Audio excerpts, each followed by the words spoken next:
हरे कृष्णा। तो आप सभी का स्वागत है आज की भागवतम कक्षा में। तो पिछले वीक हमने फर्स्ट श्लोक किया था। आज हम भागवतम के फर्स्ट कैंटो का फर्स्ट चैप्टर का सेकंड श्लोक करेंगे। ओम नमो भगवते वासुदेवाय। ओम नमो भगवते वासुदेवाय।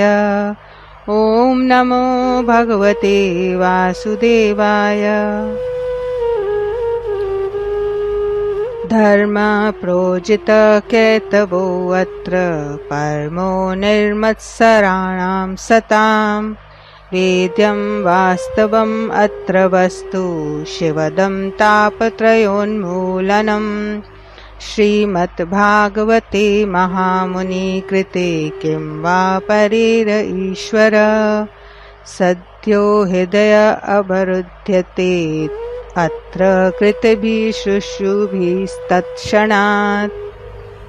अनुवाद शिला प्रभुपाद द्वारा। यह भागवत पुराण भौतिक दृष्टि से प्रेरित होने वाले समस्त धार्मिक कृत्यों को पूर्णतः बहिष्कृत करते हुए सर्वोच्च सत्य का प्रतिपादन करता है, जो पूर्णतः शुद्ध हृदय वाले भक्तों के द्वारा बोधगम्य है। यह सर्वोच्च सत्य वास्तविकता है जो सबों के कल्याण के लिए मोह से विबोधित है। ऐसा सत्य ताप त्रय को समूल नष्ट करने वाला है। महामुनि व्यासदेव द्वारा अपनी परिपक्व अवस्था में संकलित यह सुंदर भागवत ईश्वर साक्षात्कार के लिए अपने में पर्याप्त है, तो फिर अन्य किसी शास्त्र की कैसी आवश्यकता। जो ही कोई ध्यान पूर्वक तथा विनीत भाव से भागवत के संदेश को सुनता है, तो ज्ञान के इस संस्कार अनुशीलन से उसके हृदय में परमेश्वर स्थापित हो जाते हैं। हरे कृष्णा। तो आइए श्लोक को देखते हैं। इसमें बताया जा रहा है, धर्म प्रोजित कैतवो अत्र। तो धर्म मानव के लिए बहुत ही इम्पोर्टेंट है। हर मानव को धर्म का पालन करना चाहिए, धर्म के रास्ते पर चलना चाहिए। पशु में और मानव में यही अंतर है। पशु के लिए कोई धर्म नहीं होता, परंतु मानव के लिए धर्म बहुत ही जरूरी है। अगर कोई मानव होकर भी धर्म का पालन नहीं करता तो वो पशु तुल्य है।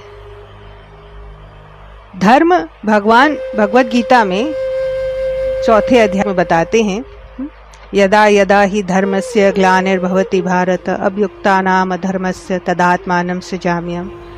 तो भगवान गीता में कहते हैं कि जब जब धर्म की हानि होती है, मैं अवतरित होता हूँ और धर्म की स्थापना करता हूँ। तो धर्म की स्थापना के लिए भगवान स्वयं उतरते हैं, यानी धर्म कितना इम्पोर्टेंट है। और फिर उसी भगवद गीता में 18वें अध्याय में 66 नंबर श्लोक में भगवान कहते हैं, सर्वधर्मान् परित्यज्य मामेकं शरणं व्रज अहं त्वं सर्वपापेभ्यो मोक्षयिष्यामि मा शुचः।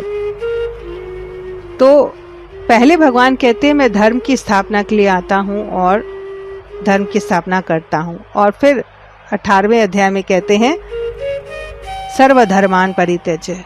तो भगवान किस धर्म को छोड़ने की परित्यज्य, किस धर्म को परित्यज्य करने की बात कर रहे हैं। तो इस श्लोक में भी, यहाँ भागवत श्रीमद् भागवत में भी यही बताया जाता है, धर्म प्रोजित कैतवो अत्र। प्रोजित धर्म, प्रोजित वो धर्म को छोड़ना चाहिए जो कैतव है। कैतव धर्म यानी कि चीटिंग रिलीजन, जो कैतव धर्म, छल धर्म जिसको कहते हैं, भगवान उस धर्म को छोड़ने की बात कह रहे हैं। फिर कहते हैं परमो, तो जो सर्वोच्च, जो परम जो धर्म है उसका पालन करना चाहिए। तो भगवान सिर्फ धर्म छोड़ने की बात नहीं कर रहे, कह रहे हैं कि धर्म, वो धर्म छोड़ दो जो कैतव है और जो उच्च धर्म है उसका पालन करो। और वो धर्म क्या है? भगवान कहते हैं मन मना मत भक्तो मद्याजी माम नमस्कुरु, यानी मेरी शरण में आओ, मेरी पूजा करो, मुझे नमस्कार करो, यानी कि वो सर्वोच्च धर्म है, भगवान की शरण में जाना। और इस चीटिंग रिलीजन को, इस धर्म को छोड़ने की बात भगवान कहते हैं। धर्म जैसे कि मानव के लिए बहुत इम्पोर्टेंट है। अगर धर्म किसी सेंस एंजॉयमेंट के लिए, इंद्रिय तृप्ति के लिए किया जाता है तो वो छल धर्म है। और ज़्यादातर सभी जो धर्म का पालन करते हैं, धर्म का पालन मीन्स यज्ञ करना, तपस्या करना, दान देना, ये सब धर्म है। सत्य बोलना, ये सब धर्म है, ये मानव के लिए है। अब इन सब धर्म को निभाते हुए, करते हुए, अगर मानव कुछ उसकी अपेक्षा रखता है कि हाँ, मैं अगर ये यज्ञ करूँगा या मैं ये तपस्या करूँगा, उससे मुझे ये प्राप्ति होगी, यानी भौतिक कोई चीज़ों के लिए, तो फिर वो धर्म होता है छल धर्म। यानी कुछ प्राप्त करने के लिए और हम कोई धर्म का पालन करते हैं तो ये चीटिंग रिलीजन है। भगवान इस धर्म को छोड़ने की बात कह रहे हैं। धर्म जो भगवान छोड़ने की बात कह रहे हैं तो उसका मतलब धर्म किसी भौतिक वस्तु के लिए या अपने इंद्रिय तृप्ति के लिए धर्म का पालन नहीं करना चाहिए। धर्म का पालन करना चाहिए स्पिरिचुअल एडवांसमेंट के लिए, ताकि हमारी आध्यात्मिकता बढ़े। इसके लिए धर्म का पालन करना चाहिए। तो भगवान उस धर्म की बात कर रहे हैं कि उसको अपनाना है और ये कैतव धर्म को जो है वो छोड़ना है। अब धर्म की कई बार होता है कि लोग धर्म के आड़ में सेंस ग्रेटिफिकेशन करते हैं। उसका उदाहरण है, जैसे मान लीजिए अभी सरस्वती पूजा है, दुर्गा पूजा है, काली पूजा है, अभी दुर्गा पूजा आने वाली है। तो दुर्गा पूजा में नवरात्रि के दिन 9 दिन लोग व्रत रखते हैं, पूजा करते हैं। हाँ, माता दुर्गा देवी का पूजन आराधना करते हैं। तो ये एक धर्म है। परंतु होता क्या है, इस धर्म के नाम पर फिर वो लोग फिल्मी गाने चलाते हैं, पार्टियां करते हैं और एंजॉय करते हैं, यानी कि धर्म के नाम पर सेंस एंजॉयमेंट। तो ये है छल धर्म, ये है कैतव धर्म। इसलिए कहा जाए धर्म प्रोजित कैतव। हाँ, हम भगवान से कोई चीज़ की अभिलाषा रखते हैं, कुछ मांगते हैं, कुछ डिज़ायर करते हैं। तो स्टार्टिंग में होता है, न्योफाइट स्टेज में हम भगवान के पास जाते हैं। भगवान भी गीता में कहते हैं, चतुर्विधा भजन्ते माम जना सुकीर्तनो अर्जुनो आर्थो जिज्ञासु अर्थाति ज्ञानी च भरत ऋषभ। तो शुरू में न्योफाइट स्टेज पर हम जाते भगवान से, अर्थ की कामना करते हैं, ज्ञान की कामना करते हैं। आर्थो जिज्ञासु, तकलीफ में होते हैं तो जाते हैं। ठीक है, वो न्योफाइट स्टेज में ठीक है। बिल्कुल उसी तरह जैसे एक बच्चा जब छोटा होता है तो अपने पिताजी से वो कहता है मुझे ये चाहिए, मुझे वो चाहिए, और पिताजी उसको देते हैं और वो आनंदित हो जाता है। परंतु जब वो बड़ा हो जाता है तो वो क्या करता है, पिताजी से नहीं मांगता है, फिर वो पिताजी की सेवा करता है। इसी तरह शुरू में हम भी भगवान से बहुत कुछ, हमारे डिज़ायर्स रहते हैं, हम भगवान से मांगते हैं। परंतु बाद में फिर जब हम थोड़ा सा भक्ति में आगे बढ़ जाते हैं तो ये फिर ऐसा ही हो जाता है। फिर हम सेवा करना शुरू कर देते हैं कि किस तरह हम भगवान की सेवा करें। तो ये श्रीमद् भागवतम, जैसे मैंने पहले ही बताया, हमें शुद्ध भक्ति के रास्ते पर ले जाता है, शुद्ध भक्ति सिखाता है।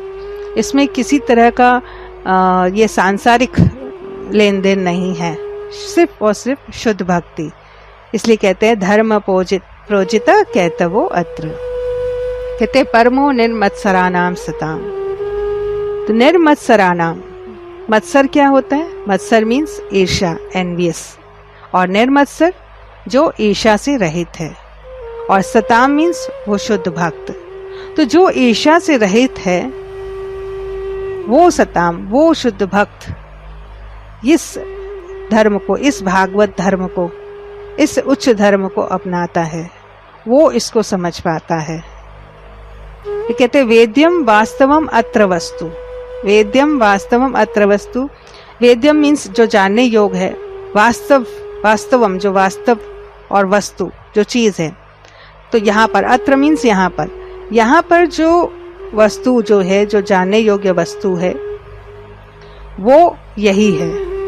इस भागवत में शुद्ध भक्ति के बारे में बताया गया है, तो शुद्ध भक्ति के लिए ही यहाँ पर बताया गया है कि ये जो है वास्तवम वस्तु है। फिर कहते हैं शिवदम ताप त्रयोन्मूलनम, और शिवदम है ये भागवत पूर्ण रूप से शिवदम। शिवदम मीन्स मंगल, शिव माने मंगल, मंगल में शिवदम। ऐसे कहते कि जब कोई श्रीमद् भागवतम को घर में लेकर आता है, यानी कि वो भगवान को घर पर लेकर आए। भगवान कहते हैं मुझ में और भागवत में, मुझ में भागवत में और विग्रह में और नाम में कोई अंतर नहीं है, अभिन्न है। तो जब कोई घर में भागवत लेकर आता है तो उस घर का वातावरण शिवदम हो जाता है, मंगलमय हो जाता है। और जो ही कोई उस भागवत को पढ़ता है तो उसका जीवन मंगलमय हो जाता है। और जो ही कोई भागवत को जीता है, यानी भागवत के इंस्ट्रक्शंस को फॉलो कर कर आचरण करता है, तो वह मंगलमय हो जाता है। और उसके संपर्क में जो कोई भी आता है वो भी मंगलमय हो जाता है। तो ये है भागवत की महिमा। फिर कहते हैं ताप त्रयोन्मूलनम। क्या होता है जब कोई भागवत को अपने लाइफ में उतारता है तो ताप त्रयोन्मूलनम हो जाता है। जो त्रय ताप है, जो 3 प्रकार के ताप हैं, आदि भौतिक ताप जो दूसरों के द्वारा, दूसरों जीवों के द्वारा मिलता है, आदि आत्मिक ताप जो अपने मन और शरीर के द्वारा उत्पन्न होता है, और आदि दैविक ताप जो नेचुरल क्लैमिटीज होते हैं, सूखा, बाढ़ आना, ये सब। तो ये तीनों ताप जो है कहते हैं ताप त्रयोन उन्मूलनम। पूर्ण रूप से वो जड़ से उसको, इन तीनों तापों को उखाड़ दिया जाता है, पूरा उखड़ जाता है। तीनों ताप नष्ट हो जाते हैं उसके जीवन से। फिर कहते हैं श्रीमद् भागवते महामुनि कृते। महामुनि वेद व्यास जी ने इस श्रीमद् भागवत की रचना की है। किम वा परेर ईश्वर, इतनी सुंदर भागवत की रचना की है तो फिर किसी और ईश्वर की, यानी और किसी शास्त्र की क्या आवश्यकता। किम वा परेर ईश्वर। फिर कहते सद्यो हृदय अवरुध्यते। क्या होता है जब हम भागवत पढ़ते हैं या भागवत सुनते हैं, तुरंत ही सद्यो भगवान उस हृदय में, हृदय अवरुद्धते, उस हृदय में आ जाते हैं, तुरंत ही उस हृदय में आ जाते हैं जो कोई भी भागवत श्रवण करता है। कृत्य भी सुशुभि तत्क्षणात्। और ऐसा नहीं कि सिर्फ जो निर्मत्सरा है वो उनके ही हृदय में, या जो भक्त हैं उनके ही हृदय में भगवान आ जाते हैं। तो कहते हैं कृत्य भी, हाँ, उनके हृदय में आ जाते हैं और उनको गाइड करते हैं। और शुशुभि, जो नए लोग हैं, जो बिल्कुल भी भागवत को पहली बार सुन रहे हैं, या समझ लीजिए सांसारिक हैं, भौतिकतावादी हैं, उनके हृदय में भी तुरंत भगवान उपस्थित हो जाते हैं। तो ये है भागवत की महिमा। इसलिए अनुवाद शिला प्रभुपाद कहते हैं मानव जीवन का अगर कोई सक्सेस है तो वो है भागवत कथा और भगवत नाम। अगर ये 2 चीजें किसी के जीवन में नहीं हैं तो उसका जीवन व्यर्थ है। एक्चुअली सभी को लगता है कि success means money, power, beauty, intelligence अगर किसी के पास है तो he is very successful in his life. पर एक्चुअली में ये नहीं है, ये प्राप्त करना सक्सेस नहीं है। इसके लिए एक बहुत अच्छा तुलसीदास जी का दोहा है। एक बार जहांगीर तुलसीदास जी के पास आते हैं और वो अपने जो उनके पिता के दरबार, अकबर के दरबार में 9 रत्न थे, उसमें से एक रत्न बीरबल थे, जिनके बारे में हम सभी जानते हैं कि उनकी चतुराई का मिसाल दिया जाता है। वो बहुत चतुर थे और बहुत सटीक जवाब देने में होशियार थे। तो सभी हम उनके बारे में जान। तो जहांगीर इसी तरह तुलसीदास जी से बीरबल की कुछ चतुराई की बातें बताकर उनके बारे में बता रहे थे।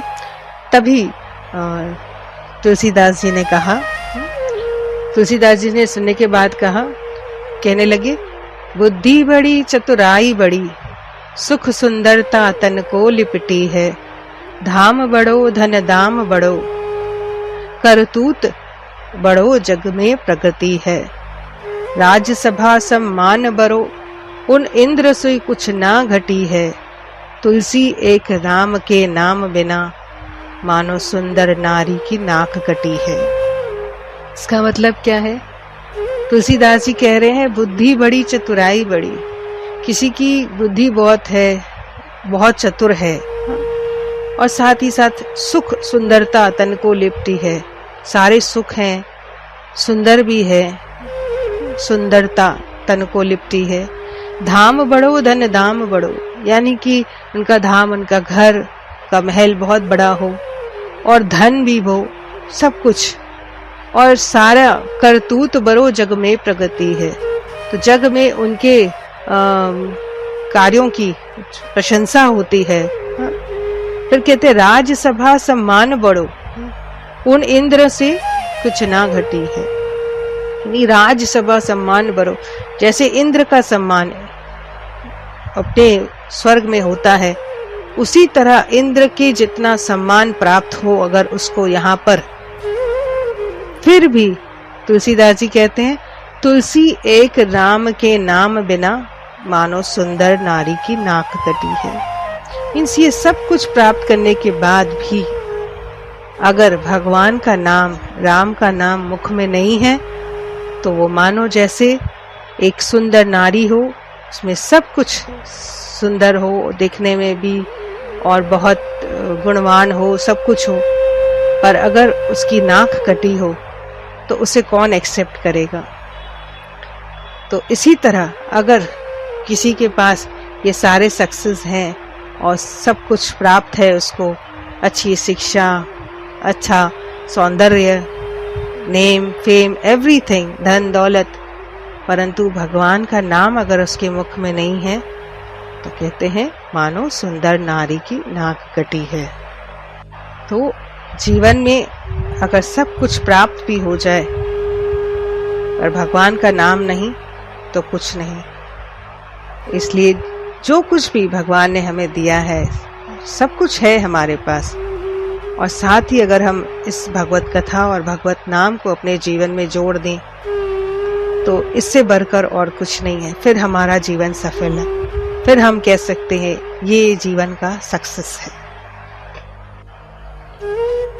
तो जो ही कोई भागवत ध्यान पूर्वक विनीत भाव से सुनता है, श्रवण करता है, तो भगवान उसके हृदय में तुरंत स्थापित हो जाते हैं। ये है भागवत की महिमा। तो आज हम इस यहाँ रखते हैं, इस भागवत की कक्षा को समाप्त करते हैं। हरे कृष्णा।